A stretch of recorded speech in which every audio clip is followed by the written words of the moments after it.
也没啥，就是我中了2张漫画家签售会的票，想问你明天要不要一起去啊？可以啊，不过漫画家是谁啊？就是那个陆，他没空。你谁啊？他老板。哦，就你啊！啊，压榨员工的黑心家伙！你有本事赶他，就别让他回来啊！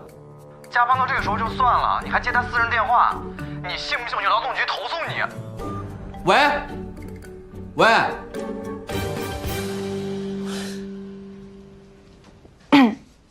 黑心，虐待员工，我是这样的人吗？不是，你在人前会这么议论我的？没有。老师，你烧退了吗？不要转移话题。我真的没有说过，但是别人怎么想的，我就管不着了呀。明天陪我参加一个活动。啊，在哪？对方派车来接你，7点前到这儿。啊，我坐地铁至少1个小时呢，首发时间6点钟。你可以选择不回。啊？还记得我这儿的规矩吧？嗯。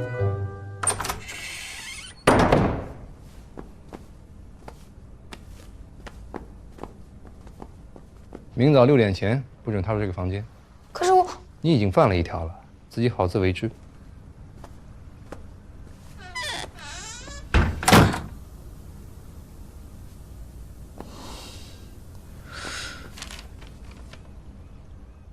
约法3章：1. 不得干扰屋主工作；2. 不得进入屋内禁止区域；3. 不得夜宿。我也没有想过要在这过夜呀，怎么就……